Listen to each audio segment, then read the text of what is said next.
यति बेला हाम्रो दिमागले काम गरिरहेको छैन। हामी कस्तो चाहिँ तपाईको खतरनाक चाहिँ तपाईको चक्रव्यूहमा फसेका छौं भने हामीले यो तमासालाई, यो ब्रह्मलुट, यो घिनलाग्दो प्रवृत्ति हैन, सत्ताको निम्ति यो चाहिँ घृणित चरित्र जो हामीले देखिरहेका छौं नि, यसलाई हामीले प्रजातन्त्र लोकतन्त्र भनिरहेका छौं। महिलाहरूको शरीरलाई उनले धन आर्जन गर्ने हतियारको रूपमा प्रयोग गरिरहेका छन्, विज्ञापनको साधनको रूपमा प्रयोग गरिरहेका छन्।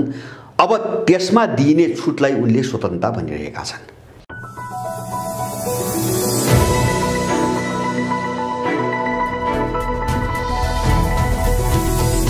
हिमाल अनलाइन टिभी 62-63 को दोस्रो जनआन्दोलन, गणतन्त्रको स्थापना र 72 मा संविधान जारी भइसकेपछि देश एउटा स्थायी शान्तितर्फ गयो, देशले निकास पायो, देश विकास निर्माणको बाटोमा गयो। अथवा नेपालमा विशेष गरी 2007 सालपछि जे जति समस्या देखिएका थिए अथवा जे जति समस्या छ भनेर भनिएको थियो, ती सबै समस्याको समाधान हुन्छ भनेर भनियो। जनताले विश्वास पनि गरेका थिए, तर बिस्तारै बिस्तारै ती समस्याहरू जिउका त्यौं रहे, समस्या अझ बल्झिँदै गयो।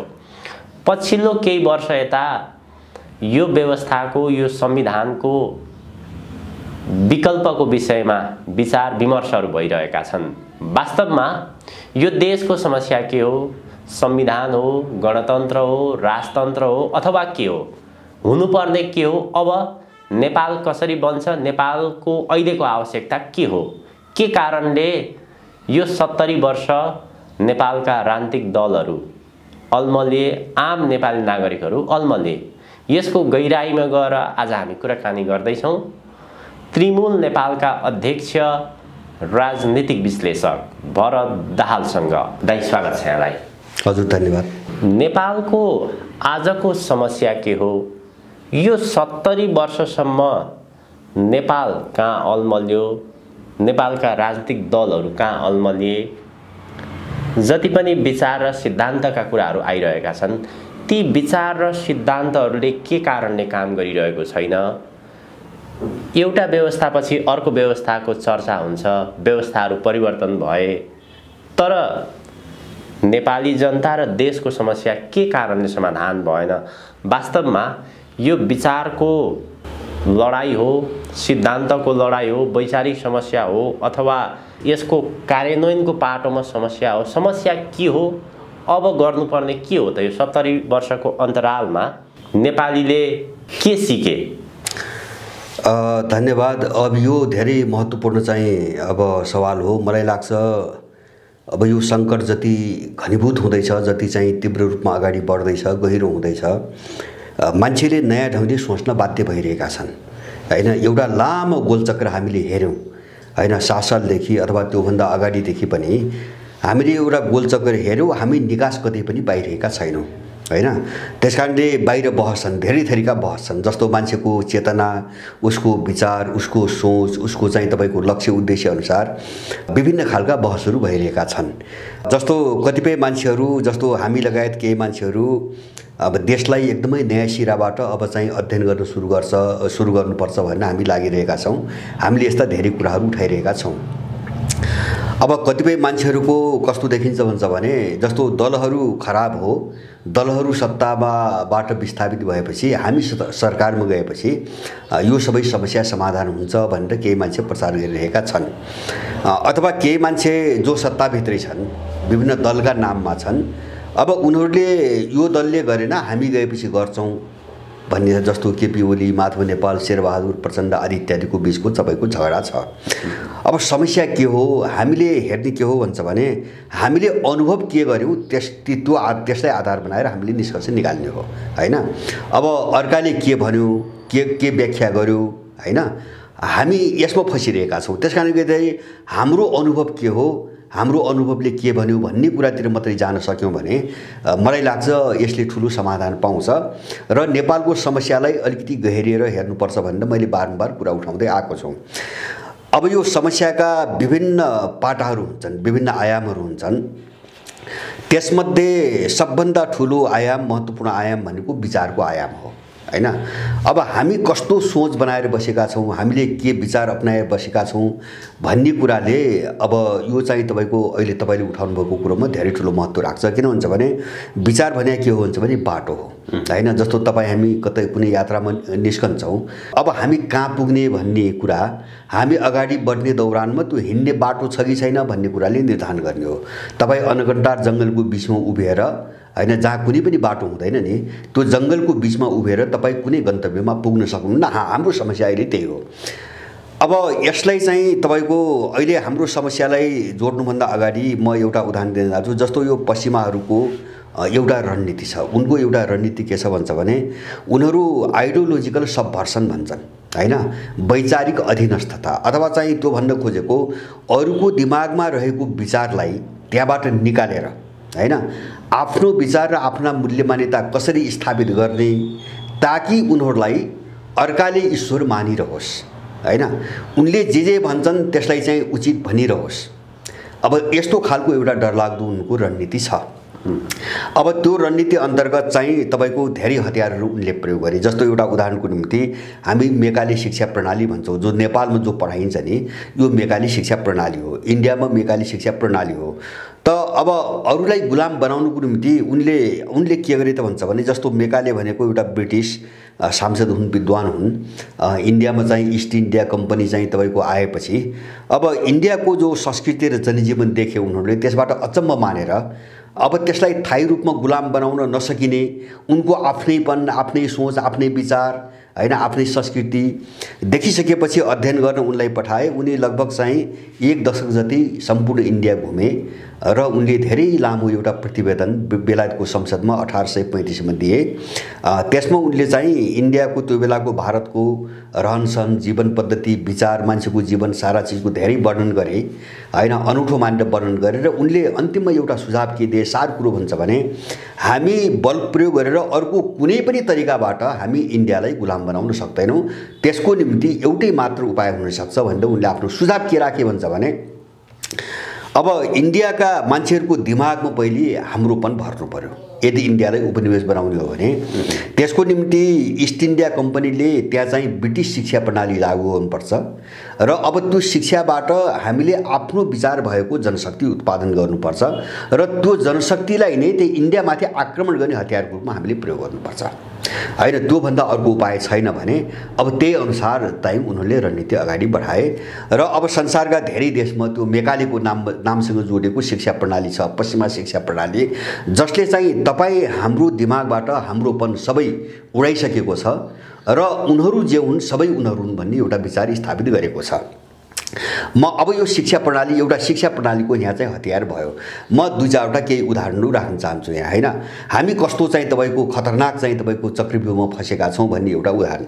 अमेरिकाले दोस्रो विश्वयुद्धमा परमाणु बम प्रयोग गरेर झन्डै 2 लाख जापानीहरूलाई एउटै जिहान बनायो, तर त्यसलाई आतंकवादी कसैले पनि भनेन। त्यसलाई अहिलेसम्म, त्यो दिनदेखि अहिलेसम्म तपाईँ हामीले उसलाई प्रजातन्त्रवादी, उसले जति मान्छे मार्छ त्यसलाई शान्तिको निम्ति भनेर हामी प्रचार गरिरहेका छौँ। एउटा नम्बर हैन, उसले मान्छे मार्नु तपाईँको शान्तिको निम्ति हो, उसले कसैमाथि कहीँ कुनै देशमा आक्रमण गर्नु चाहिँ प्रजातन्त्रको निम्ति हो हैन। हाम्रो दिमाग यस्तो बनेको छ। अब उनीहरूले पश्चिमाहरूले अहिले पनि विश्वका धेरै देशहरू, अमेरिका, अफ्रिका, के अरे ल्याटिन अमेरिका, अफ्रिका, एसिया धेरै देशहरूमा आक्रमण गरिरहेका छन् र जो आक्रमणकारी हुन् उनलाई हामीले मानव अधिकारवादी भनिरहेका छौँ हैन, जसले दिनौँ दर्जनौँ मान्छे मारिरहेको छ, निहत्ता निरपराध मान्छे मारिरहेको छ, उसलाई हामीले चाहिँ मानव अधिकारवादी भनिरहेका छौँ बडो गर्वका साथ। र जसले आफ्नो देशमाथि भएको आक्रमणको प्रतिरोध गर्छ त्यसलाई हामीले आतंकवादी भनिरहेका छौँ हैन। जस्तो अफगानिस्तान, इराक, अब तपाईँको लिबिया, सिरियादेखि लिएर संसारका थुप्रै देशहरू यस्ता छन्। अब अर्को म तपाईँहरूलाई एउटा उदाहरण दिन्छु। जस्तो हामी प्रजातन्त्र भन्छौँ, प्रजातन्त्र भनिरहेका छौँ, जस्तो उनको मूल व्याख्या के हो यो प्रजातन्त्रको भन्छ भने दल खोल्ने, भोट माग्ने र सरकारमा जाने, बस प्रजातन्त्रको व्याख्या यति छ। अब यो व्याख्याभित्र किन भन्छ भने त्यहाँ चाहिँ कुनै देश पनि छैन, यो व्याख्याभित्र राष्ट्र पनि छैन, त्यो राष्ट्रको नागरिक पनि छैन, विकास पनि छैन हैन। तर यो प्रजातन्त्र हो। प्रजातन्त्र किन हो भन्छ भने यो पश्चिमा उत्पत्ति हो हैन। हामीले बोकेका विचार त पश्चिमा विचार हो। त्यसकारणले पश्चिमा विचारले दल खोल्ने, भोट माग्ने र सरकारमा जाने कुरा गर, त्यहाँभित्र देश र त्यो देशको नागरिकको कुरा नगर, विकासको कुरा नगर भन्छ। हामी त्यही मानेर बसिरहेका छौँ हैन। अब कति लाजमर्दो स्थिति छ भन्छ भने अब यिनी दलालहरूको यो तमासा दिनदिनीको हामीले हेरिरहेका छौँ नेपालमा। हामी यसलाई लोकतन्त्र भन्न विवश भइरहेका छौँ हैन। त्यो बाध्यताले होइन कि हाम्रो दिमागै कस्तो भइसक्यो भन्छ भने यिनले जे गर्छन्, त्यो पश्चिमाहरूको शिक्षाले जे भन्छ, त्यो आइडियोलोजीले जे भन्छ, त्यो चिजलाई मान्नु नै हाम्रो जन्मको चाहिँ तपाईँको चाहिँ कर्तव्य हो, मूल कर्तव्य हो। हामी त्यसैको निम्ति जन्मेका हौँ भने जस्तो गरेर हामीले यो तमासालाई, यो ब्रह्मलुट, यो घिनलाग्दो प्रवृत्ति हैन, सत्ताको निम्ति यो चाहिँ घृणित चरित्र जो हामीले देखिरहेछौँ नि, यसलाई हामीले प्रजातन्त्र, लोकतन्त्र भनिरहेका छौँ हैन। अब अर्को चाहिँ तपाईँको जस्तो एउटा बारम्बार नेपालमा बहस हुन्छ, जस्तो अब विदेशी सहयोग नभइकन चाहिँ कमजोर गरिब देशहरू बन्दैनन् भनिन्छ। यथार्थ के हो भन्छ भने विदेशी सहयोगले देश कहिले पनि बन्दैन। तर हामी भनिरहेका छौँ विदेशी सहयोग नगए पनि देश बन्दैन। हामी किन भनिरहेका छौँ भन्छ भने पैसा विदेशीसँग छ, त्यो पश्चिमासँग छ, उसले लगानी गर्यो भने देश चलाउँछ हैन। उसले त शर्तमा लगानी गर्ने हो। अब त्यो शर्तबाट हामीलाई चलाउँछ। त्यसकारणले उसले हामीलाई के पढायो भन्छ भने विदेशी सहयोग नभइकन देश बन्दैन भन्ने पढायो हैन। देश चाहिँ बनाउन हामी लाग्नुपर्छ, हामी उठ्नुपर्छ भन्ने चेत हामीसँग भएन हैन। उनले यस्तो पढाइरहेछन्। अब त्यस्तै गरेर चाहिँ तपाईँको अब जस्तो अहिलेको बहस छ नेपालमा के भइ, जस्तो दलहरूको विरोध गर्ने क्रममा एक थरी मानिस के भनिरहेका छन् भन्छ भने व्यवस्था खराब हुँदैन, व्यवस्था चाहिँ तपाईँको गलत छैन, शासन गर्ने व्यक्तिहरू गलत हुन् हैन। अब उनीहरूले त्यो पश्चिमा जो थट छ नि आइडियोलोजी, त्यसलाई चाहिँ यथावत राख्नुको निम्ति हर सम्भव षड्यन्त्र गरिरहेका छन्, जसले बाहिर देखावटी रूपमा दलको त विरोध गरिरहेको छ हैन। तर दललाई जुन चिजले यस्तो बनाइरहेको छ हैन, त्यो जगलाई बचाउन कोसिस गरिरहेको छ हैन। अब तपाईँको व्यवस्था प्रणाली र चाहिँ तपाईँको मान्छे भने छुट्टै चिज त होइन हैन। व्यवस्था राम्रो, मान्छे नराम्रो भने के भनेपछि व्यवस्था भनेको त त्यही मान्छे हो। जब चाहिँ तपाईँको व्यवस्थै ठिक छैन भने मान्छे ठिक हुँदैन, मान्छे ठिक छैन भने व्यवस्था ठिक हुँदैन। किन अब त्यो उनको चाहिँ तपाईँको विचारसँग जोडिएको कुरा भयो हैन। त्यो पश्चिमा थट कसरी लाद्ने भन्ने जो चाहिँ त्यो उनको षड्यन्त्र हो नि, अब यो षड्यन्त्रबाट चाहिँ तपाईँको हामी नराम्रो शिकार भएका छौँ। जस्तो यो शिक्षा प्रणालीले अब जस्तो अहिलेको जेनेरेसनलाई कस्तो बनायो भन्छ भने उसले के भन्छ, सबै चिज पश्चिममा छ, उसको दिमाग त्यस्तो भरियो हैन। किन आफ्नोपन गुम्यो, त्यहाँ आफ्नो सोच गुम्यो, आफ्नो विचार गुम्यो। जस्तो सबै चिज पश्चिममा छ, धन पनि पश्चिममा छ, सुख पनि पश्चिममा छ हैन, सन्तुष्टि पनि पश्चिममा छ। अनि अहिले त्यो शिक्षाले त्यो पढाइरहेछ। उसले नेपाल पढाउँदैन, उसले के पढाउँछ भन्छ भने जस्तो सेक्सपियरहरू, लियो टाल्स्टायहरू सयौँ वर्ष अगाडिका हैन, युरोप जुन बेला सामन्तवादकै अवस्थामा थियो त्यो बेलाका साहित्यकारहरू हुन्। तर तपाईँ हाम्रो निम्ति, यहाँका मान्छेहरूको निम्ति ती धेरै महान छन् हैन। तर भानुभक्त आचार्य हाम्रो देशको कवि हो, ऊ चाहिँ सामन्तवादको चाहिँ तपाईँको वकिल थियो, ऊ चाहिँ दरबारिया कवि थियो, ऊ चाहिँ तुच्छ दर्जाको थियो। अब यस्तो एउटा चाहिँ तपाईँको सोच हामीमा विकास भयो। किन भयो त भन्छ भने सेक्सपियर र लियो टाल्स्टाय त पश्चिमका थिए हैन। हामी त्यो थट पढिरहेका छौँ। उनी पश्चिमका थिए त्यसकारण श्रेष्ठ भए हैन। अब त्यही खालको रचना गर्ने भानुभक्त चाहिँ हाम्रो निम्ति चाहिँ तपाईँको अत्यन्तै हेयको दृष्टिकोणले हेरिने भयो। किन ऊ नेपालको थियो, किन यो थटले त नेपाल पढाइरहेको छैन, यो शिक्षा प्रणालीले त नेपाल पढाइरहेको छैन, हाम्रो देश, हाम्रो जनजीवन हामीलाई त पढाएको छैन, यसले त युरोप पढाउँछ, अमेरिका पढाउँछ। त्यसकारणले हाम्रो दिमाग पुरै वास गरिदिए उनीहरूले हैन। अब यस्ता समस्याहरू हामीले धेरै चाहिँ तपाईँको झेलिरहेका छौँ हैन। जस्तो एउटा के भन्छ भने विदेशीले, पश्चिमाहरूले अपराधी ग्याङ, सबै देशमा अपराधी ग्याङ चलाउँछ हैन। अनि त्यो अपराधीहरूको बचाउको निम्ति उसले एउटा नारा ल्याएको छ, मानव अधिकार। हामी के भन्छौँ, हामी के भनिरहेका छौँ नबुझेर भन्छ भने एउटा क्रूर बलात्कारी र एउटा हत्यारा पक्राउ पर्यो भने हामी उसको मानव अधिकारको कुरा गरेर हामी जुलुस गर्छौँ।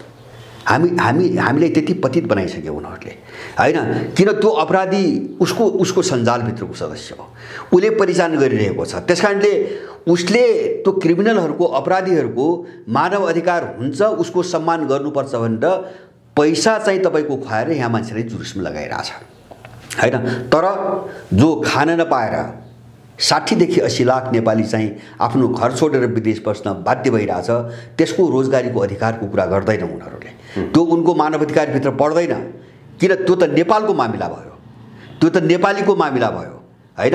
उसले चाहिँ तपाईको भेरी कर्णालीका चाहिँ दुर्गम पहाडी जिल्लामा औषधि खान नपाएर, सीताफल खान नपाएर वर्षेनी मर्ने मानिसहरूको मानवाधिकारको कुरा गर्दैन हैन, किन त्यो यहाँको नागरिकको कुरा हो हैन। जस्तो चाहिँ तपाईको यत्रो अन्याय छ, जस्तो अहिले पनि चाहिँ देशभित्र यत्रो अन्याय छ, यो व्यथिति छ, मान्छे यस्तो पीर मर्गामा पुर्या छ। एउटा मान्छेले 3 तिर कर तिरिरहेको छ हैन, उसले यो तबकाको मानवाधिकारको कुरा गर्दैन, किन भन्छ भने यो नेपालीको सरकारको कुरा हो, ऊ आफ्नो सरकारको कुरा गर्छ हैन। उसले क्रिमिनलहरूको एउटा गिरोह चलाइ बसेको हुन्छ अपराध गर्नुको निम्ति, उसले त्यसको मानवाधिकारको कुरा गर्छ। त हामी यस्तो खालको एउटा जन्जालमा फसेका छौँ। उनले यस्तो एउटा रणनीति अन्तर्गत गराए हैन, यो आफै भएको होइन, एउटा रणनीति अन्तर्गत उनले गराए ताकि यहाँको जो मान्छे हो नि हैन, अब कुनै पनि देशको जो मान्छे हो नि, त्यो मान्छे पुरै पश्चिमाकरण होस्, सबै श्रेष्ठ त्यही छ। जस्तो अहिले पनि हाम्रो नयाँ पुस्ता कि पुरानै पुस्तामा पनि अब त्यो असर गर्दै गयो। हामी को सोच कहाँ सोच, हामी त के गर्न सक्छौँ हैन। जस्तो विज्ञान चाहिँ पश्चिममै छ, खोज अनुसन्धान पश्चिममै छ, ज्ञान पश्चिममै छ, धन पश्चिममै छ, सुख समृद्धि पश्चिममै छ। त्यसकारणले हामी बिस्तारै बिस्तारै यस्तो भाग्यवादी बन्दै गयौँ। मानव पश्चिमले नै अब हाम्रो जीवन पार लगाउँछ, हामीसँग केही पनि छैन भन्ने सोचमा गयौँ, जबकि यथार्थता यसको विपरीत छ। हामीसँग सबै छ, उनीसँग केही छैन। किन भन्छ भने जस्तो प्रजातन्त्रकै मैले कुरा गरेँ नि, प्रजातन्त्र भनेको के चाहिँ, जस्तो उनले भने नि दल खोल्ने, बाकस थाप्ने र चाहिँ सरकारमा गएर वित्तण्डा मचाउने प्रजातन्त्र हैन। हामीले के बुझ्ने, जस्तो हामीले कसरी बुझ्नु पर्थ्यो प्रजातन्त्र भनेको त के हो भन्छ भने, प्रजातन्त्र भनेको त त्यो देशको मान्छे एउटा सुखसँग सन्तुष्टिपूर्वक एउटा शान्तिपूर्वक अमन चैनको जिन्दगी गुजार्न पाओस्, त्यो हो प्रजातन्त्र हैन। त्यहाँ दल हुन्छ कि हुन्न भन्ने बहस भएन, त्यो सेकेन्डरी। म यहाँ जोड्न चाहन्छु, जस्तै हाम्रो पूर्वीय दर्शन संस्कार संस्कृतिको कुरा गर्ने हो भने यहाँ स्वतन्त्रता छैन र पछिल्लो पुस्ताहरूमा पश्चिमा दर्शन सिद्धान्त यसरी अनुसरण गरेर गएका छन्। संसारमा योभन्दा जाने ठाउँ कहीँ पनि छैन। पश्चिमा दर्शन सिद्धान्त लोकतन्त्र त्यो संसारको उत्कृष्ट व्यवस्था हो र त्यो दर्शन सिद्धान्तमा वैचारिक स्वतन्त्रता छ, मानव अधिकारको कुरा छ, महिला र पुरुष बीचको बराबरको कुरा छ, त्यहाँ भेदभाव हुँदैन, के लाउने के खाने यी यावत सम्पूर्ण स्वतन्त्रता छ। तर पूर्वीय दर्शनमा छैन। वैचारिक स्वतन्त्रता यति उचाइमा पुगेको छ, त्यो नै मान्छेको अन्तिम उद्देश्य र गन्तव्य हो। त्यो तर्फ पछिल्ला पुस्ताहरू र केही पुराना पुस्ताहरू पनि त्यो तर्फ गएको देखिन्छ। यसलाई होइन, मैले बुझेँ नि, औ यो हाम्रो गलत बुझाइको कुरा हो। जस्तो चाहिँ अब यो समस्या जो तपाईले भन्नुभयो नि, सबै जो पश्चिम भन्ने जो सोच विकास हुँदै गयो नि, उनको एउटा रणनीति अन्तर्गत चाहिँ यस्तो वातावरण बन्दै गयो, मानसिकता बन्दै गयो, यो बनाइएको हो हैन, यो बनाइएको हो। जस्तो तपाईले स्वतन्त्रताको कुरा गर्नुभयो, अब जस्तो महिला स्वतन्त्रताको कुरा गर्नुभयो, मलाई लाग्छ तपाईको पश्चिममा महिला स्वतन्त्रता होइन हैन। उनीहरूले एउटा स्वच्छन्द वातावरण बनाएर, स्वतन्त्रताको नाममा एउटा स्वच्छन्द वातावरण बनाएर महिलाहरूको शरीरलाई उनले धन आर्जन गर्ने हतियारको रूपमा प्रयोग गरिरहेछन्, विज्ञापनको साधनको रूपमा प्रयोग गरिरहेछन्। अब त्यसमा दिइने छुटलाई उनले स्वतन्त्रता भनिरहेका छन् हैन। अब त्यो उनले भनेको स्वतन्त्रता के हो त्यो हामी बुझिरहेका छैनौँ। जस्तो अमेरिकामा त अस्ति भर्खरै 100 वर्ष पुगेको छैन, महिलाहरूलाई मताधिकार मत हाल्ने अधिकारसम्म थिएन हैन। अहिले पनि त्यहाँ चाहिँ तपाईको दासहरू छन्, जस्तो कालाहरूलाई पुरै दास बनाइएको छ हैन। अहिले पनि युरोपका जुन देशले हाम्रो देशमा हैन जस्तो लैङ्गिक स्वतन्त्रता महिला अधिकारको नाममा पैसा लगानी गरिरहेछ नि, त्यो देशमा अहिले पनि चाहिँ तपाईको मान्छेहरूलाई आफ्नो चाहिँ तपाईको काम गर्ने अधिकार छैन। म एउटा उदाहरण दिउँ, मैले त्यही भएर हामीले हाम्रो दिमाग कसरी वास गरे हामीले त्यहाँ ध्यान दिनु जरुरी छ हैन। फ्रान्सले अलि अस्ति भर्खरै मुस्लिम महिलाहरूलाई चाहिँ बुर्का लगाउन र दाढी पाल्न चाहिँ प्रतिबन्ध लगायो हैन। अब त्यो चाहिँ तपाईको प्रजातन्त्र भयो, अब मुस्लिमहरूले आफ्नो धर्म परम्परा कल्चर अनुसार आफ्नो पोशाक लगाउनु चाहिँ तपाईको आतंकवाद भयो हैन। व्याख्या हेर्नुस् न हैन। जस्तो उनीहरूको कुनै चीजमाथि प्रतिबन्ध लगाउने हो भने उनले तानाशाही भनेर रडाको मचाउँछन् हैन। तर तर उनले जे पनि गर्न पाउने हैन।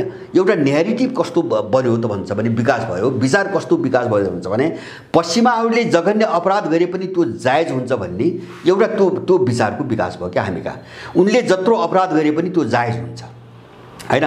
जस्तो अमेरिकामा चाहिँ गोराहरूले धमाधम एसियन काला र चाहिँ हिस्पानिकहरूलाई गोलीले उडाए पनि त्यो उनको अधिकारको कुरा भयो हैन। त्यहाँ प्रजातन्त्र नै हुन्छ, त्यहाँ मानव अधिकारी हुन्छ। अब फ्रान्सले चाहिँ तपाईको अर्काको पोसाकमाथि प्रतिबन्ध लगाउँदाखेरि त्यहाँ प्रजातन्त्रै हुन्छ हैन। त्यही चीज अर्काले अलिकति यताउति केही गर्यो भने त्यो चाहिँ अधिनायकवाद आतंकवाद हुन्छ हैन। यो एउटा विचार हो, एउटा थटको कुरा सुन्नुस् है। म एउटा तपाईको उदाहरण दिन्छु। जस्तो नारी स्वतन्त्रता र नारीको सम्मान त हाम्रो सभ्यतामा जो छ नि हैन, त्यहाँ त पश्चिममा कहिले पनि पुग्दैन। तपाईँ एउटा उदाहरण दिउँ। जस्तो मान्छेलाई हेर्ने दृष्टिकोण कस्तो छ भन्छ भने जस्तो एउटा सुरुमा मान्छे प्राकृतिक मान्छे थियो हैन। अब एउटा प्रकृतिमा निर्भर थियो, जङ्गलमा बस्थ्यो हैन, एउटा समूहमा बस्थ्यो। अब त्यसपछि मान्छेले समाज बनायो हैन। यहाँसम्म पश्चिममा चाहिँ तपाईको विचार र पूर्वको विचार एउटै छ हैन। एउटा प्राकृतिक मान्छे एउटा सामाजिक मान्छे बन्यो, यहाँसम्म चाहिँ दुईवटैको विचार। तर अब पश्चिम मान्छेलाई हेर्ने दृष्टिकोण पश्चिमा र हाम्रो दृष्टिकोण फरक के हो त भन्छ भने उनीहरू चाहिँ सामाजिक मान्छेमा सीमित भएर बसे हैन, अथवा एउटा भौतिक मान्छेको परिकल्पनामा सीमित भएर बसे। पूर्व सभ्यता त्योभन्दा माथि चढेर आध्यात्मिक मान्छेको परिकल्पना गर्यो। त्यो भनेको के, मान्छेको नैतिकता, कर्तव्य, इमानदारिता हैन, अथवा अब सबैप्रतिको जवाबदेहिता हैन, एकअर्काप्रतिको जवाबदेहिता। अब मान्छे एउटा परोपकारको अथवा चाहिँ तपाईको एउटा मानव कल्याणको एउटा सोचमा उठ्यो पूर्वीय सभ्यता र उसले स्पिरिचुअल म्यान भन्यो हैन, आध्यात्मिक मान्छेको परिकल्पना गर्यो, त्यहाँसम्म उठ्यो।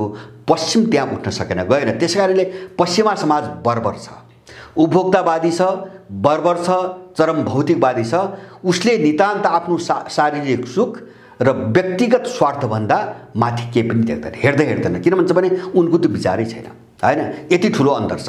म तपाईलाई एउटा उदाहरण दिन्छु। हामी कस्तो घातक उसमा छौँ भन्छ भने जस्तो भर्खरै अब केही समय अगाडि चीनले चाहिँ तपाईको देशबाट गरिबी उन्मूलन भएको घोषणा गर्यो, अथवा चीनमा अब चाहिँ गरिबीको रेखामुनि कुनै पनि मान्छे छैन हैन। अब त्यो अधिनायकवादी छ। सुन्नुस् है, त्यो अधिनायकवादी छ। जहाँ मान्छे बेरोजगार छैन, जुन देशमा मान्छे गरिब छैन, त्यो चाहिँ तपाईको अधिनायकवाद हैन। हामी पनि त्यही भनिरहेका छौँ। इन्डियामा 10 करोड मान्छेले भिख माग्छ हैन। साँझ बिहान भिख नागेर 10 करोड मान्छेले जीवन बिताइरहेको छ र त्यो करोडौँ मान्छे आकाशमुनि सुतिरहेको छ, घर पनि छैन। तर त्यो प्रजातन्त्र हो। हेर्नु, हाम्रो यस्ता मस्तिष्कको विद्रुपीकरण कस्तो भयो, कतिसम्म तल हामी गिर्यौँ भन्ने कुराको त्यो प्रजातन्त्र भयो। किनभने त्यो पश्चिमा थट हो, त्यो पश्चिमा आइडियोलोजी हो। चीनले आफ्नो डेभलप गर्यो, आफ्नो विकास गर्यो र उसले सबै समस्या हल गर्दै गयो। तर पनि त्यो अधिनायकवादी हो, किन त्यो पश्चिमा होइन हैन। अब इन्डियामा करोडौँ मान्छेहरू भिख माग्छन् र झन्डै चाहिँ 30 करोड मान्छे गरिबीको रेखामुनि छन्, तर त्यो प्रजातन्त्र हो, किनभने त्यो पश्चिमी विचार हो हैन। हामी यो बुझिरहेका छैनौँ। जस्तो चाहिँ तपाईको रुसलाई उनीहरू चाहिँ अधिनायकवादी भन्छन्, रुसलाई अधिनायकवादी भन्छन्। किन भन्छ भने उनीहरू पश्चिमाकरणको विरुद्धमा लड्दै गए। किन रुसको पश्चिमाकरणले सोभियत सङ्घपछिको रुसलाई कस्तो बनायो त्यो त अनुभव त उनीहरूलाई छ हैन।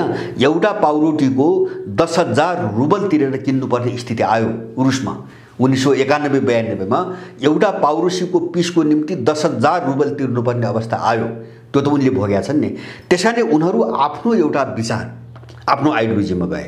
त्यसकारणले अब रुसीहरू आफ्नो आइडियोलोजीबाट अगाडि बढ्न थालेपछि त्यो चाहिँ पश्चिमाहरूको निम्ति तपाईको अधिनायकवादी भयो, त्यो चाहिँ तपाईको तानाशाही भयो। र मलाई चाहिँ गजब के लाग्छ भन्छ भने यसको महत्त्व, विचारको महत्त्व के छ भन्ने कुरा इरानको राष्ट्रपतिले एउटा कुरा चाहिँ तपाईको बोले। मैले त्यो इरना भन्ने उनीहरूको चाहिँ एउटा समाचार पत्रमा एउटा समाचार पढेको थिएँ। उनले के भने भन्छ भने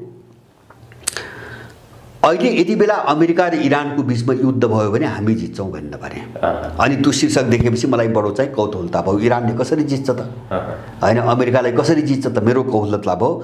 उनले गजबको कारण देखाए। कारण के देखाए भन्छ भने हिजोसम्म हामी जो थियौँ त्यो सबै हामी पश्चिमा थियौँ भने हैन। सोचाइमा, विचारमा, अब हाम्रो चाहिँ राजनीतिक प्रणालीमा हाम्रो विकासको चाहिँ तपाईँको के अरे मोडालिटीमा अब हाम्रो प्रविधिमा समेत हामी सबै पश्चिमा थियौँ। अब त्यसकारणले उनको वर्चस्व थियो, हामी माथि उनको वर्चस्व थियो, हामीले पश्चिमा विचार बोकेका थियौँ, उनको वर्चस्व थियो, त्यसकारणले हामी माथि उठ्न सकेनौँ। तर अहिले हामीसँग जे छ त्यो सबै हाम्रो छ, हाम्रो विचार हो। प्रविधि पनि हामीले आफ्नै विकास गऱ्यौँ, राज्य प्रणाली पनि आफ्नै विकास गऱ्यौँ, विकासको चाहिँ नमुना पनि आफ्नै ढङ्गले अगाडि बढायौँ। त्यसकारणले पश्चिमाहरू खेल्ने छिद्रहरू अहिले हामीभित्र छैनन्। त्यसकारणले यो लडाइँ भयो भने हैन ऊ चाहिँ हार्छ भने त्यो एउटा गजबको चाहिँ तपाईँको तर्क हो, गजबको तर्क हो। न विचारको महत्त्व के हो भन्ने कुरा त्यसले बुझाउँछ। म तपाईँलाई विचारको महत्त्व के हो, जस्तो नेपालीहरूले आफ्नो ढङ्गले सोच्न सुरु गरौँ, मेरो जोड त्यहाँ छ। यसको महत्त्व के हुन्छ, यो हामी अहिले जे चलिआएको छ नि यो तमासा हैन, यसैलाई चाहिँ मानेरै मात्रै हामी हिँडिराख्यौँ, यसैलाई सबै चिज चाहिँ हो भनेर हामी हिँडिराख्यौँ भने हामी कहीँ पनि पुग्दैन, हाम्रो विनाश मात्रै हो, हाम्रो हात लाग्ने हाम्रो विनाश मात्रै हो। म तपाईँलाई इतिहासका 2-4वटा उदाहरण दिन्छु गजब, यो गहिरिएर सबै नेपालीले बुझ्न आवश्यक छ। जस्तो पश्चिमाहरूले संसारभरि आक्रमण गरिरहेछन् हैन, अब त्यहाँभित्र मुस्लिमहरू छन्, गैर मुस्लिमहरू छन्, सबभन्दा बढी मुस्लिम जगतमाथि आक्रमण गरिरहेछ। तर एउटा तपाईँ गहिरिएर हेर्नुहोस्, मुस्लिम समुदायमाथि देशमाथि जति पनि आक्रमण भए ती कुनै पनि ठाउँमा पश्चिमा सफल भएन, कहीँ पनि पश्चिमा सफल भएन। कारण के? त अन्त सफल भए त्यसको कारण के? जस्तो इन्डियामा सफल भए हैन, अब नेपालमा पनि एक खालको आक्रमण हो, देश यस्तो अवस्थामा छ खाइरहँदाखेरि हैन। विश्व राजनीतिमा, विश्व इतिहासमा अमेरिकन लगायतका पश्चिमा मुलुकहरूले इन्डिया जस्तो ठुलो राष्ट्रलाई उपनिवेश बनाए, संसारका 70वटा भन्दा बढी राष्ट्रहरूमाथि विजय प्राप्त गरे, उपनिवेश बनाए। तर मुस्लिमहरूमाथि उनीहरूले बारम्बार आक्रमण गरे, तर मुस्लिममाथि उनीहरूले विजय प्राप्त गर्न सकेनन्। यो चाहिँ महत्त्वपूर्ण प्रश्न, एकदमै सकेनन्। जस्तो अहिले अमेरिकासँग साह्रै नजिकको सम्बन्ध भएको भने साउदी अरेबिया हो हैन।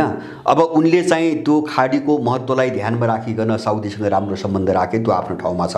तर साउदी अरबमाथि हस्तक्षेप गर्ने, कन्ट्रोल गर्ने उनको सोच पनि बनाउन सकेनन्, त्यो आँट पनि उनमा आएन हैन। हामीले इराक हेऱ्यौँ, सिरिया हेऱ्यौँ, लिबिया हेऱ्यौँ, अफगानिस्तान हेऱ्यौँ हैन। अब यसको एक मात्र कारण के हो भन्छ भने मुस्लिम आइडियोलोजी जो छ नि हैन, जो इस्लाम आइडियोलोजी जो विचार छ नि त्यो उनीहरूको आफ्नो विचार छ हैन। त्यसमा चट्टान चाहिँ उनीहरू उभिएका छन् हैन। जो एउटा मुस्लिम स्कुल हो नि त्यो एकदम आफ्नोपनबाट उत्प्रेरित छ, त्यहाँभित्र पश्चिमाहरूले घुनपुत्तु लगाउन सकेका छैनन्। त्यसकारणले गर्दाखेरि जब त्यहाँभित्र खेल्ने ठाउँ नै नभएपछि हैन, अब बाहिरबाट हुने तपाईँको आक्रमणले मान्छे पराजित हुँदैन। अब सानसाना पैसामा ग्याङ लगाएर मान्छे मार्ने आइएसआई जस्ता अब समूह गठन गर्ने त छुट्टै कुरा हो हैन। किन भन्छ भने जस्तो कुनै पनि चिजको पतनको कारण के हुन्छ भन्छ भने एउटा महत्त्वपूर्ण नेपालीले अब बुझ्नुपर्ने कुरा, जस्तो तपाईँ बारीमा चाहिँ मकै लगाउनुहुन्छ,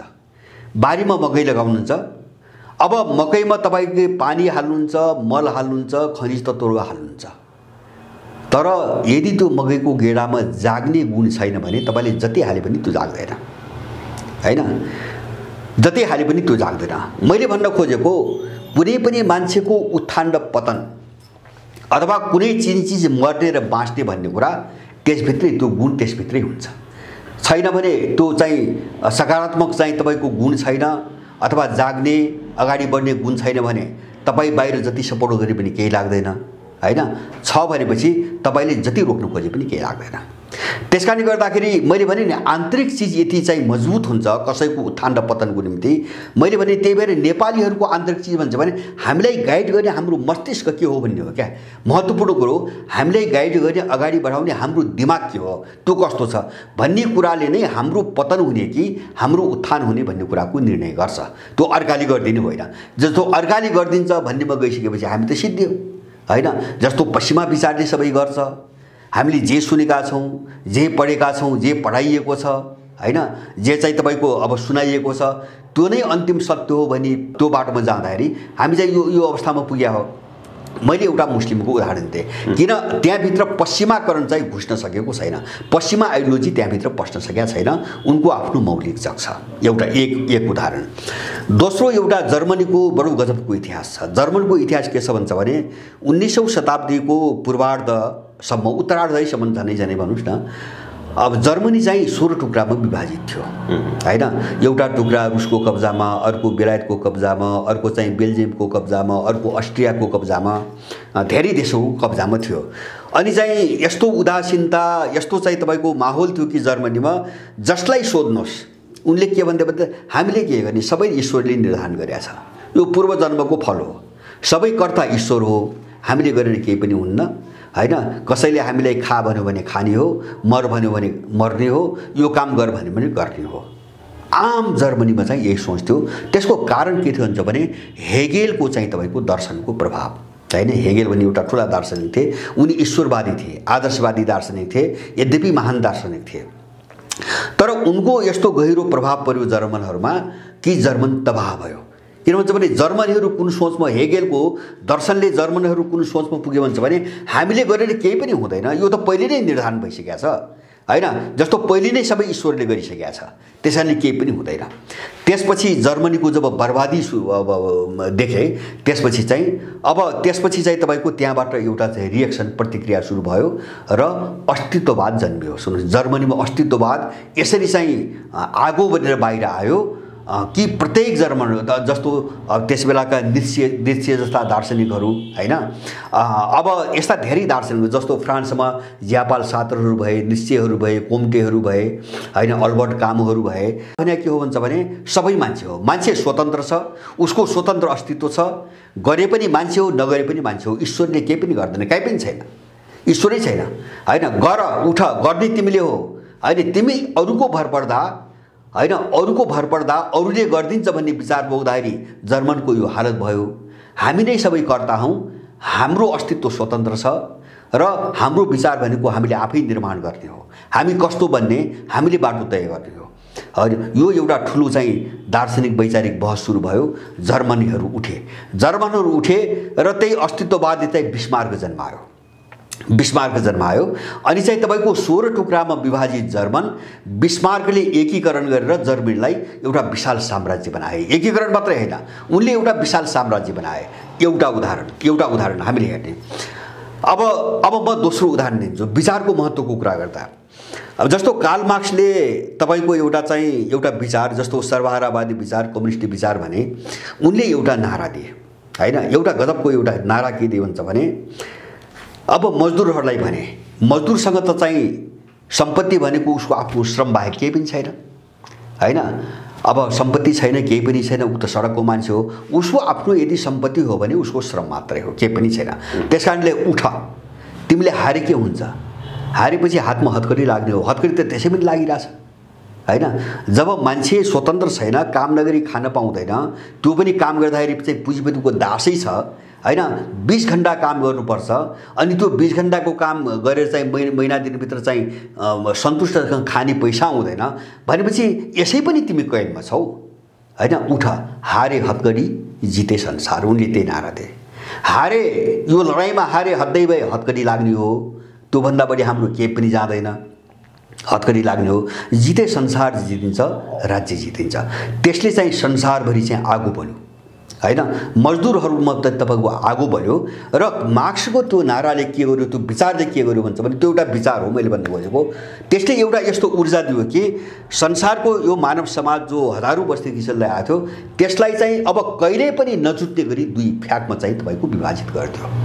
मलाई लाग्छ यो मानव समाज रहेसम्म त्यो मार्क्सको त्यो विचारको असर मेटिदैन। किन भन्छ भने समाज वर्गमा विभाजित छ, एउटा वर्गले अत्याचार गरिरहेछ, अर्को वर्ग पिसिएको छ। यो अवस्था रहेसम्म मार्क्सको त्यो विचार र त्यो फिलोसफी अब मर्दैन हैन। उनको एउटा मामुली खालको देखिने, हेर्दाखेरि हक अधिकारको निम्ति भनेर मात्रै देखिने एउटा विचारले सिङ्गो मानव समाजलाई दुई कितामा विभाजित गरिदियो र अहिले त्यही विचारको त्यसैको मेउको वरिपरि संसार चाहिँ लडिरहेको छ। यद्यपि नाम रूप फेरिए होलान्, परिवर्तन भयो होलान् आदि इत्यादि आफ्नो ठाउँमा छ, तर यो समाज रहेसम्म, विभाजित समाज, वर्ग विभाजित समाज रहेसम्म हैन, यो लडाईँ पनि अन्त्य हुँदैन र आफ्नो चाहिँ लडाईँमा अगाडि बढ्नुपर्छ। अब एउटा ठुलो चाहिँ शक्ति निर्माण गरियो त्यो विचारले। त हामी कहाँ के हो भन्छ भने हामी कहाँ यो मैले भने नि के अरे चाहिँ आइडियोलोजिकल सबभर्सन भन्छन् उनीहरू, वैचारिक चाहिँ अधीनस्थ हैन, अधीनस्थता, वैचारिक अधीनस्थता, यसले हामीलाई के गर्यो परिणाम है, म परिणामतिर जान्छु अब। यसले के गर्यो भन्छ भने हामीमा आत्मविश्वास गुमायो हैन। हामीले आफूलाई विश्वास गर्ने ठुलो समस्या हाम्रो यही हो नेपालीहरूको।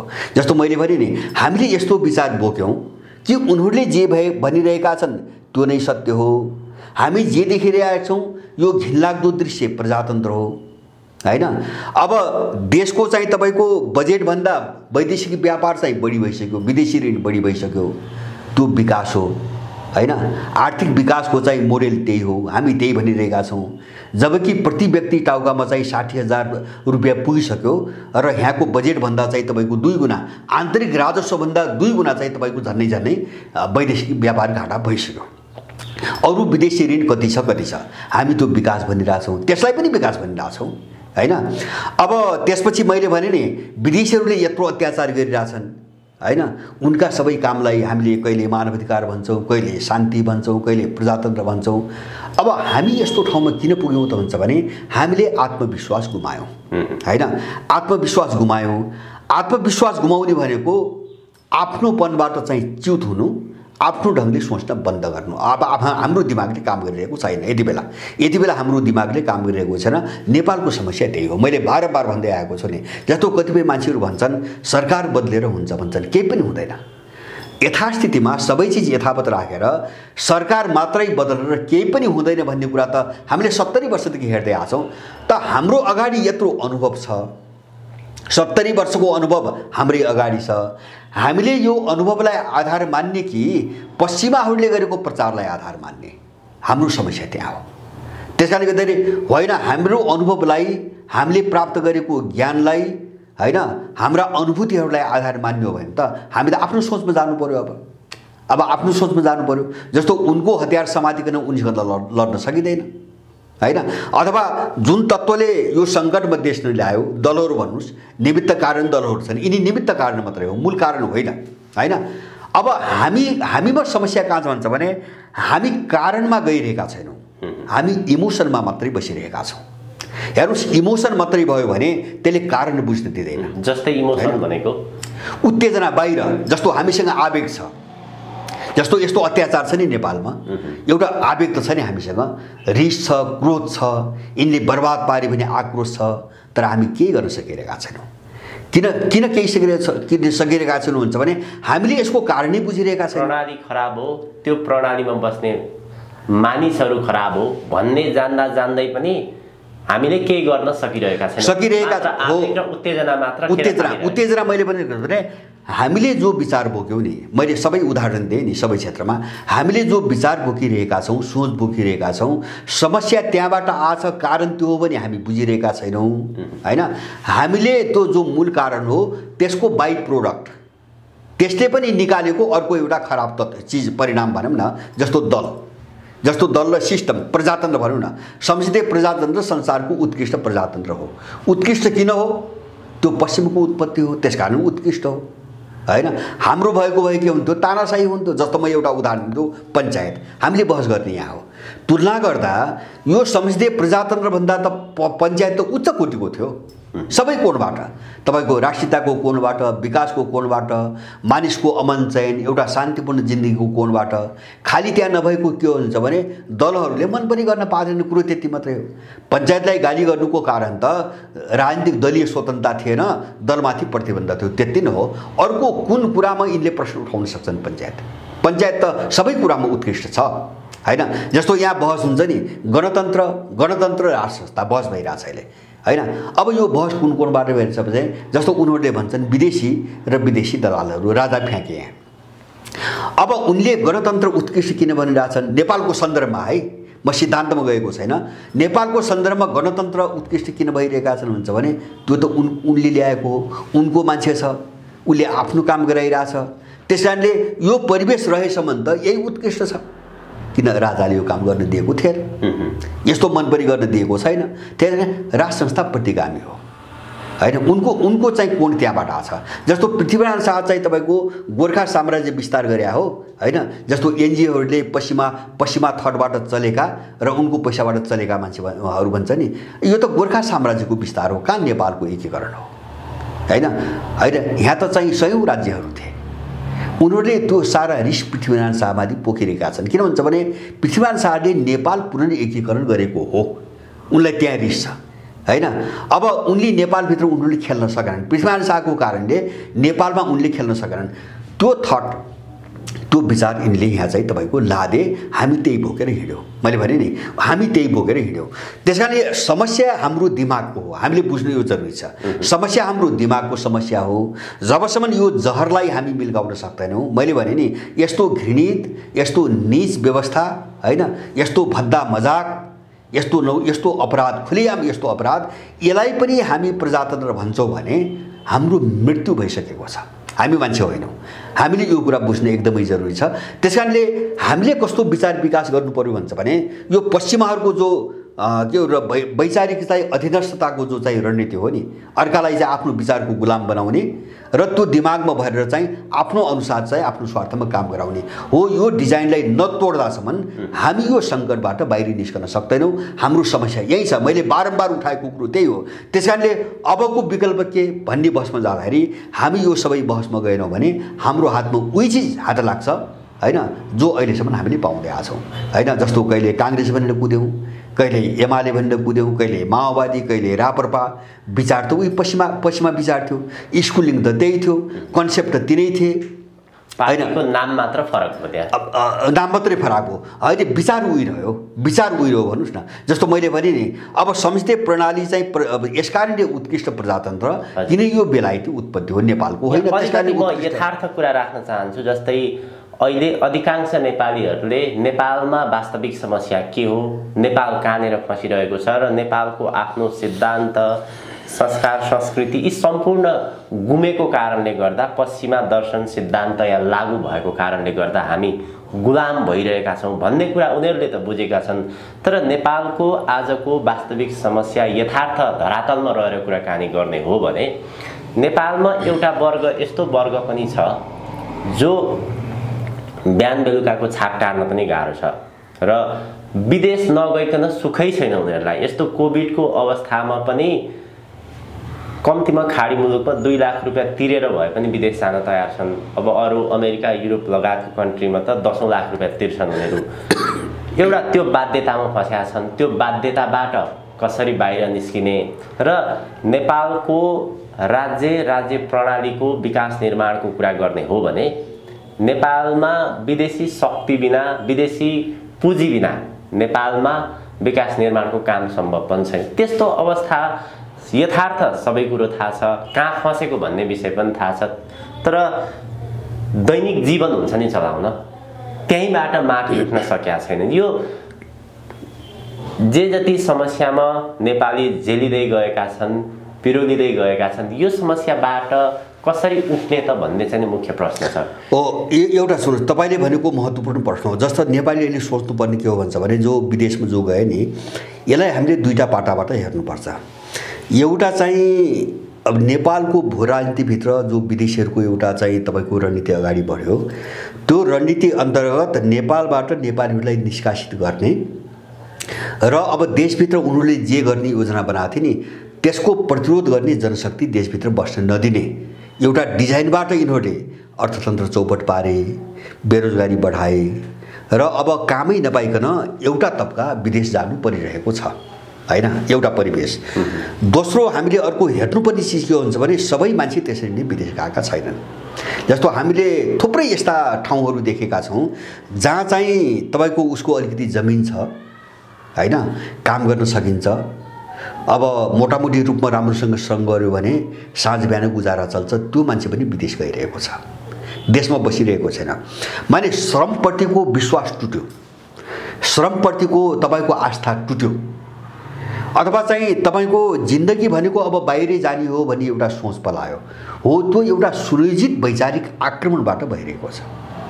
किन नेपाल केही होइन भन्ने बनाएको छ यिनीहरूले हैन। जस्तो अहिले त चल्ता पुर्जा हुँदा त के भयो भन्छ भने जस्तो सहर बजारको मान्छे घर छ हैन, अब भाडामा चाहिँ घर दिएको छ, अब मोटामोटी महिना दिन चाहिँ चल्ने तपाईँको भाडा पनि आइरहेछ, सारा चिज आइरहेछ, तर पनि ऊ विदेश गएको छ अब यो कहाँबाट आयो भन्छ भने पहिलो कुरो चाहिँ उनीहरूले के मैले विचारको कुरा गरेँ नि, उनले यस्तो चिज चाहिँ थोपर्दै हाम्रो दिमागमा कि अब संसारभरिको बाहिर हो, देश होइन संसारभरिको बाहिर हो हैन, हामी बाहिरै बस्नुपर्छ, अब सुखी र आनन्दको जीवन भने उही बाहिरै छ, एउटा त्यो सोचले गराइरहेछ। अब दोस्रो यहाँ अर्को समस्या तपाईको के जोडियो भन्छ भने जस्तो पश्चिममा एउटा थट हो नि, जस्तो मैले अघि नै भने आध्यात्मिक मान्छे र एउटा भौतिक मान्छेको जो मैले कुरा गरेँ नि, पश्चिमाहरू भौतिक मान्छेको परिकल्पनाभन्दा माथि उठ्न सकेनन्। अब हामी यतातिर चाहिँ आध्यात्मिक मान्छेको परिकल्पना गर्छौँ। त्यसकारणले पूर्वीय सभ्यतामा कर्तव्य प्रधान समाज हो पूर्वीय समाज हैन, नैतिकता प्रधान समाज हो हैन, जस्तो चाहिँ तपाईको शिष्टाचार, कर्तव्य, नैतिकता, परोपकार, दान दातव्य आदि मूल्यहरू धेरै छन् पूर्वतिर।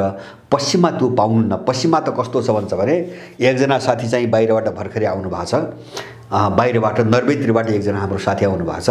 उहाँले भन्नुहुन्थ्यो नर्वेमा कस्तो छ रे भन्छ भने लोग्ने स्वास्नी चाहिँ तपाईको अब सँगै हिँडे, दिउँसो कतै खाए, होटल रेस्टुरेन्टमा खाए, अब उसले तिर्यो, कहिले चाहिँ स्वास्नीले तिर्यो, कहिले लोग्नेले तिर्यो, अनि साँझ घरमा जान्छन् र हिसाब किताब गर्छन् रे, कसको कति खर्च भयो हिसाब किताब गर्छन् रे है। नर्वेको घटना सुनेको मैले। अनि हिसाब किताब गरेपछि अब एउटाले बढी तिरा होला, एउटाले कम तिरा होला, अब बरोबरी मिलाउनु पर्यो, सँगै हिँडेका छन्। अनि त्यो जस्तो स्वास्नीले तिर्नु पर्छ अलिकति लोग्नेलाई चाहिँ दिनुपर्ने भयो वा लोग्नेले स्वास्नीलाई दिनुपर्ने भयो, त्यो हिसाब किताब चुक्ता नहुँदासम्म बेडमा सँगै सुत्दैनन् रे नर्वेजियनहरू। माने कल्चर हेर्नु भने कति डरलाग्दो भए अवस्था छ पश्चिममा क्या। किन पश्चिम भने के हुन्छ भने एकदम भोगवादी समाज हो, एकदम व्यक्तिवादी समाज हो हैन, त्यहाँ नैतिकता पनि छैन। जस्तो तपाईँ हामी कल्पनै गर्न सक्दैनौँ लोग्ने स्वास्नीसँगै हिँडेर साँझ चाहिँ हरिसाब हुने, जसको बढी पर्या छ उसलाई चाहिँ कम तिर्नेले पैसा नदिँदासम्म सँगै नबस्ने, सँगै नसुत्ने भनेपछि त्यस्तो मान्छेको हामी कल्पनै गर्न सक्दैनौँ। मलाई लाग्छ अरू 100 वर्ष पनि हामी त्यस्तो मान्छेको कल्पना नेपालमा गर्न सक्दैनौँ, तर त्यहाँ छ। पश्चिम त्यो हो, मैले भन्नु खोजेको नि पश्चिम त्यो हो। त्यसकारणले गर्दाखेरि हाम्रो समस्या कहाँबाट आइरहेछ त भन्छ भने हामीसँग तपाईको नैतिकता थियो, सदाचार थियो, परोपकार थियो, सारा चाहिँ भावनाहरू थिए, यिनी सबै मरे। किन भन्छ भने अब किन मरे भन्छ भने उनीहरूसँग चाहिँ एउटा आध्यात्मिक मान्छेको परिकल्पना छैन अथवा नैतिक मानवको परिकल्पना छैन। उनले एउटा भौतिक एउटा मानिसको जो कन्सेप्ट हो नि हैन, मान्छेलाई भौतिक रूपमा मात्रै हेर्ने। जस्तो मान्छे जन्मेको छ, जन्मदा बाँड्दासम्म मोज मस्ती गर्नुपर्छ, एक दिन मर्ने हो, सुख सैल गर्नुपर्छ, खानुपर्छ, पिउनुपर्छ, उडाउनुपर्छ, त्यसपछि उसलाई मतलब छैन हैन। जस्तो हामी कहाँ के हुन्छ भने त्यसपछि छोराछोरी छन्, त्यसपछि नाति नातिना हुन्छन् हैन, अनि त्यस मात्र हैन अलिकति बज्यो भने समाज छ, दुखी गरिबहरू छन्, सबैलाई हेर्नुपर्छ, सहयोग गर्नुपर्छ। त्यो कन्सेप्ट त्यो थट उनीहरूसँग भएन हैन। हामी कहाँ त्यो आयो क्या, उनको आयो। अनि आउँदाखेरि के भयो भन्छ भने विदेशको कुरा आइरहेको थियो नि, हामी कहाँ पुग्यौँ त भन्छ भने जस्तो पैसा सब चिज हो, खानु पर्यो, मोज मस्ती गर्नु पर्यो, पैसा सब चिज हो हैन, यो कन्सेप्टमा हामी आयो। हामी पैसामा दौड्यौँ। मैले भने हामी सुखमा गएनौँ, हामी सन्तुष्टि जस्तो हाम्रो जीवन पद्धति, हामी कसरी सन्तुष्ट हुन सक्छौँ, हामी कसरी शान्त हुन सक्छौँ, हामी कसरी चाहिँ तपाईको एउटा के अरे एउटा आत्मसन्तुष्टि भनौँ न हैन, बिना तनाव मुक्त एउटा जिन्दगी कसरी बिताउन सक्छौँ, हामी त्यहाँ गएनौँ। हामी कहाँ गयौँ? पैसा सबै थोक हो, पैसा भएपछि सबै चिज हुन्छ। अनि यो थटले, यो आइडियोलोजीले हामीले के गरिदियो भन्छ भने सबै व्यक्तिलाई यस्तो स्वार्थ लम्पट बनाइदियो, मान्छे त्यहाँबाट पनि पलायन भइरहेछ यहाँ हैन। पैसाको खोजीमा दौड्यो हैन, उसको दिमागमा पैसा छ, उसले त्यही विचार बोकेको छ। किन पश्चिमाले त्यही पढाएको छ, त्यही हुलेको छ, यो दलालहरूले त्यही सिकाएको छ। पैसा सबै तो पैसा कमाउन गयो हैन, उहाँ जान्छ पैसा मात्रै हेर्छ र आफू साँझ बिहानदेखिको जिन्दगी हेर्छ हैन, ऊ कुलतमा लाग्यो, त्यही कुलतमा लाग्यो। अब त्यसको प्रभाव श्रीमतीमा पर्यो, लोग्ने उहाँ गएको छ हैन, यहाँ श्रीमतीको अर्को जिन्दगी छ। किन उसले श्रीमतीले पनि के बुझिरहेछ भन्छ भने अब बाँड्दासम्म मोज मस्ती गर्ने हो, पैसा हो, पैसा उसले अलिकति पैसा पठाइरहेछ, त्यही पैसाले मोज मस्ती गर्ने हो, परिवार टुक्रियो, सिद्धियो। किन त्यही थर्टी सिद्धाइरहेछ हाम्रो परिवार हैन, त्यही पश्चिमा विचारले हाम्रो परिवार सिद्धियो, लोग्ने र स्वास्नीको सम्बन्ध सिद्धियो, छोराछोरी र आमाबाबुको सम्बन्ध सिद्धियो, समाजमा हामी बीचको सम्बन्ध सिद्धियो हैन। यस्तो भताभुङ्गो स्थिति किन आयो भन्छ भने उनीहरूले भने आइडियोलोजिकल सबभर्सन भन्ने उनको जो रणनीति छ नि, वैचारिक रूपमा अधीनस्थ बनाउने, अर्कालाई अधीनस्थ बनाउने, आफ्नो विचार ठेल्ने, त्यसपछि उनको स्वार्थमा काम गर्ने मान्छे निर्माण गर्ने, बस उसलाई आफ्नो ढङ्गले सोच्नै नदिने। यो चिजले हाम्रो सबै गुम्यो, आत्मविश्वास गुम्यो, सुन्नुहोस् है, इच्छा शक्ति गुम्यो। इच्छा शक्ति, म केही गर्न सक्छु भने जो चाहिँ आँट हो नि, त्यो आँट गुम्यो। म केही पनि गर्न सक्दिनँ, होइन। अब देशमा बसेर के हुन्छ, मान्छेको दिमाग यहाँ पुग्यो। देशमा बसेर के हुन्छ, सबै देशमा बसेर हुन्छ, बाहिर बसेर केही पनि हुँदैन। बाहिर त नरकको जिन्दगी हो, एउटा कमारुको जिन्दगी हो। उसले श्रम बेच्दासम्म चाहिँ खान पाएको छ, जुन दिन श्रम बेच्न सक्दैन त्यो दिन त्यही मर्छ। तर यहाँ मर्दैन, यहाँ समाज छ, यहाँ नातेदार छ, यहाँ छिमेकी छ, यहाँ मानवता छ, होइन। त्यो मान्छे मर्दैन, यहाँ भोकले यहाँ मर्दैन। माने यो सबै चिज हामीसँग जो गुम्यो नि, वो यसबाट मुक्त हुन जरुरी छ पहिले। र आफूमा आत्मविश्वास नम्बर अहिलेको सबभन्दा ठुलो समस्या, मैले बारम्बार तपाईसँग पनि मैले पोहोर भनेको थिएँ, विदेशीहरूको रणनीति छ। एउटा रणनीति के हुन्छ भने, जस्तो मानवीय रणनीति हो त्यो नेपालमा त्यो प्रयोग गरिरहेका छन्। मान्छेलाई अलगावमा पार्ने, पहिले अलगावमा पार्ने, होइन। एउटा विचार आफ्नो ठेस्ने, होइन। गलत विचार चाहिँ तपाईँको भर्ने दिमागमा, मान्छेलाई अलगावमा पार्ने। अलगावमा भनेको के, जस्तो अहिले हामीले वैदेशिक रोजगार भन्छौँ नि, परिवारबाट अलग मान्छे, समाजबाट अलग, देशबाट अलग। अब सबैबाट अलगिएको मान्छे पनि निराशा आउँछ, किन एक्लै हुन्छ, होइन। अब यसो दुःख पर्का तनाव भएको बेला कुरा गर्ने मान्छे हुँदैन, होइन। दिनभरि मेसिनमा काम गरेको छ, साँझ गएर सुत्ने हो, होइन। अब पीडा पोख्ने मान्छे छैन, ठाउँ छैन, कोही हेरिदिने मान्छे हुँदैन, आदि इत्यादि। ऊ अलगावमा पर्यो भने उसमा फ्रस्ट्रेसन पैदा हुन्छ। दोस्रो चरण, पहिलो चरण उस मान्छेलाई अलगावमा पार्ने, अलगावमा पारेर दोस्रो चरणमा मान्छेलाई फ्रस्ट्रेट बनाउने, निराशा पैदा गर्ने। अनि अब त्यो मान्छे निराश हुँदै गयो भने उसको दिमागमा एउटा भ्याकुम खडा हुन्छ, एउटा शून्यता खडा हुन्छ, रिक्तता, होइन। उसले अन्धकार केही पनि सोच्न सक्दैन, होइन। जिन्दगी त के हो, केही पनि छैन जिन्दगी हो। अनि उसको भ्याकुममा चाहिँ उसको जहर भर्ने, उनको जहर भर्ने, होइन। त्यो मान्छेलाई सिद्ध्याउनुको निम्ति एउटा ठुलो चाहिँ विस्फोटक बमको रूपमा प्रयोग गर्नुको निम्ति उनले जे भर्ने हो त्यो खाली ठाउँमा त्यो भर्ने र त्यसलाई चाहिँ विभिन्न अपराधमा प्रयोग गर्ने, विस्फोट गर्ने। अब यो रणनीति नेपालमा चाहिँ एकदम योजनाबद्ध रूपमा लागू भइरहेछ। मैले बारम्बार भनेको छु, वैदेशिक रोजगारीको रणनीतिको एउटा अंश यो पनि हो, होइन। एउटा मानवीय पक्षबाट हेर्दाखेरि मानिसलाई, यहाँको मानिसलाई कस्तो बनाउने भन्ने जो रणनीति हो नि, मैले भने वैदेशिक रोजगारसित दुई तीनवटा कुरा जोडिएका छन्, होइन। त्यो थटसँग त्यो मैले विचारकै कुरा गर्छु, मैले त्यहाँ जोडिरहेको छु, होइन। एउटा चाहिँ मान्छेलाई चाहिँ तपाईँको उसको दिमाग खाली गरेर कसरी आफ्नो मिसनमा प्रयोग गर्ने, होइन, आफ्नो विचार गरेर कसरी प्रयोग गर्ने। दोस्रो चाहिँ यहाँका मान्छेहरूलाई देशबाट निकालेर नागरिकता ऐन मार्फत सबै विदेशी भर्ने र विदेशीको फौज बनाएर स्वतन्त्र तिब्बतको निम्ति लड्ने एउटा चाहिँ आधार तयार पार्ने, होइन। हामीले प्रजातन्त्र भनेको यो देशको मान्छेको, एउटा प्रजातन्त्र भनेको देशको सार्वभौमिकता, हाम्रो भौगोलिक अखण्डता र यो देशमा बसेको नागरिकको सुख शान्ति सन्तुष्टि अमन चयन र एउटा समृद्ध जीवन हो भन्ने ठाउँमा हामी किन गइरहेका छैनौँ। त्यसको निम्ति दलै चाहिन्छ, मेरो बहस त्यहाँ हो। त्यसको निम्ति दलै चाहिन्छ। अब यी प्राप्त गर्न सक्छन् भने हामीलाई दल नभए पनि भयो। किन हाम्रो हिसाबले हेर्ने हो भने चाहिँ दोस्रो विश्वयुद्धपछि अमेरिका लगायतका पश्चिमा मुलुकहरूले युद्ध लडेर जति राष्ट्रहरूलाई उपनिवेश बनाए त्यो उपनिवेश बनाउन सके, तर त्यसपछिको उनीहरूको रणनीति बदलियो। जस्तै जीवन के हो, सभ्यता के हो, संस्कृति के हो, यी सबै कुरालाई ब्रेन वासको मार्फत उनीहरूले चाहिँ दिमागलाई भोट दिए। जीवन भनेको एउटा सामान्य जन्मिनु, त्यसपछि रमाइलो गर्नु, मोज मस्ती गर्नु, राष्ट्र के हो, सभ्यता के हो, संस्कृति के हो, मानवता के हो, यी जम्मै कुरामा उनीहरूले ब्रेन वास गर्थे। ब्रेन वास गरे हो, जस्तो आइडियोलोजी उनको भरे। सुन्नुहोस् है, म उदाहरण दिन्छु। जस्तो लैङ्गिक स्वतन्त्रता भने के, जस्तो हामी कहाँ बुझे अब के आयो भन्छ भने महिलाहरू स्वच्छन्द हुन पाउने, उनले स्वतन्त्रलाई त्यहाँ लगेर गाँच्दै। हेर्नुहोस् है, हाम्रो विचार त्यसरी स्थापित हुँदैछ। लैङ्गिक समानता भनेको महिलाहरूलाई स्वच्छन्द बनाइदिने अथवा बजारको वस्तुमा परिणत गरिदिने, त्यो स्वतन्त्रता, होइन। जस्तो अहिले हामी कहाँ कहिलेकाहीँ बहस हुन्छ नि, कतिपय यस्ता आइमाई पनि छन् यस्ता कुराहरू उठाउने, उनलाई जे मन लाग्छ त्यो गर्न पाउनु नै लैङ्गिक समानता हो भन्ने मान्छे पनि यहाँ चाहिँ निस्किरहेछन्, होइन। अब स्वतन्त्रता भनेर हामीले कहाँ पुर्याइदिए त्यो स्वतन्त्रता हो। अब महिलाहरूमाथि जो उत्पीडन छ यसको अन्त्य हुनुपर्छ, तर त्यसको अर्थ त बेग्लै छ, होइन। तर उनले हामीले कहाँ पुर्याएका छन् त्यो भनेको स्वच्छन्दता हो। अब आइमाईले जे चाह्यो त्यो गर्न पाउनुपर्छ, जे चाह्यो त्यो गर्न पाउनुपर्छ। जस्तो एउटा उदाहरण भन्नु। अब दोस्रो म तपाईँलाई उदाहरण दिन्छु। राज्यले सार्वजनिक चाहिँ तपाईँको क्षेत्रमा लगानी गर्न हुँदैन। जस्तो अहिले यो फ्री मार्केट इकोनोमीको एउटा सिद्धान्त, खुला बजार अर्थतन्त्रको नवोदारवादको सिद्धान्त हैन, जो हाम्रो दिमागमा भरिएको छ। राज्यले सार्वजनिक हितको निम्ति लगानी गर्न हुँदैन। जस्तो कृषिमा फन्डामेन्टल विकासका आधारभूत चिजमा लगानी गर्न हुँदैन। त्यही भएर नेपालमा बजेट बनाउँदाखेरि 16-17 खर्ब बजेटमा तपाईँको कृषिभन्दा चाहिँ कृषिभन्दा छुट्याएको 2% मात्रै छ। यत्रो बजेटमा 98% छ। किन? हाम्रो देशको विकास भनेकै कृषिको विकास हो, अरू केही पनि छैन।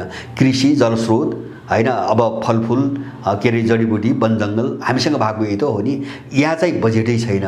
98% बजेट अन्तै उडाइरहेछ। किन भन्छ भने विकास भनेको त्यही हो। किन भन्छ भने त्यो विचारबाट देश गाइडेड भइरहेछ, राज्य गाइडेड भइरहेछ हैन। अथवा चाहिँ अब अर्को उदाहरण दिनुहोस्, पेप्सी कोलाको उद्योग खोल्नु विकास हो। किन? त्यो पेप्सी कोला त्यो विदेशी कम्पनी हो, त्यो लुट्न आएको छ। त्यसैले उसलाई लुटाउने जो उद्योगहरू हुन् त्यो खोल्नु विकास हो। तर पानीको उद्योग खोल्नु हुँदैन हैन। राज्यले त्यहाँ लगानी गर्दैन नि। काठमाडौँमा पानी उद्योग खोल्दैन, राज्यले लगानी गर्दैन। किन? त्यो नेपालीहरूको निम्ति आवश्यक कुरा हो। अब पेप्सीको यत्रो प्रोत्साहन दिएर पेप्सी कोलाको उद्योग किन खोलिरहेछ? त्यो विदेशी कम्पनी हो हैन। त्यसले नेपालमा पैसा लुट्न आएको छ। त्यसकारणले त्यसलाई हामीले विकासको मोडेल मान्नुपर्छ। हो, यसरी हाम्रो दिमाग चाहिँ तपाईँको चौपट बनाइरहेका छन् यिनीहरू। त्यसकारणले हामीले सबै क्षेत्रमा पुनर्विचार गर्नु पर्यो होइन। प्रजातन्त्र के हो? हामीलाई के हो चाहिएको? हामीलाई सुखी, शान्त र सन्तुष्ट जिन्दगी चाहिएको कि यिनी अपराधी ग्याङहरूलाई तपाईँको छाप हानेर होइन उता साउदी अरबतिर लाग्ने जिन्दगी चाहियो? बहस त हुनु पर्यो नि अब होइन। विकास पनि के हो? बहस त गर्नु पर्यो नि। अब किन पोखिरहेका छौँ हामी यिनी चिज हैन, यस्ता चिज? अनि त्यो चाहिँ पश्चिमाले जे भन्यो, उसको थटले जे भन्यो, उसको त्यो त उनको आवश्यकतामा उनले विकास गरे। संसार उनीसँग पैसा थियो, उनी बलिया थिए। त्यसैले संसारलाई लुट्नको निम्ति जे विचार चाहिँ ठेल्दा, विकास गर्दा दुनियाँलाई लुट्न सकिन्छ, उनले त्यही विकास गरे हो। हामी त्यसको पछि लागेर सिद्धिएका छौँ। त्यसैले नेपालको यो समस्यालाई गहिरिएर हेर्नुपर्छ। लडाइँ हाम्रो विचारमै हो। किन? त्यो विचारको टुङ्गो जबसम्म लाग्दैन नि, हामी अगाडि बढ्ने बाटो चाहिँ स्पष्ट हुँदैन। हामी नेपाली भएर सोच्न सुरु गर्नुपर्छ सबै चिजमा। यति भयो भने पनि मात्र यति काम हामीले गरिदियौँ भने मलाई लाग्छ हामीले आधा लडाइँ जित्छौँ। हाम्रो दिमाग ठाउँमा ल्यायौँ भने हामीले आधा लडाइँ लड्छौँ। आफ्नो ढङ्गले सोध्न ठोक्यौँ भने यिनीहरू आधा पराजित हुन्छन्। नेपालको योभन्दा अर्को निकासको बाटो मैले देख्दिनँ। हस्, अत्यन्त धेरै धन्यवाद दाइ यो महत्त्वपूर्ण संवाद र समयको लागि। हजुर, धन्यवाद। यहाँलाई पनि धेरै धन्यवाद।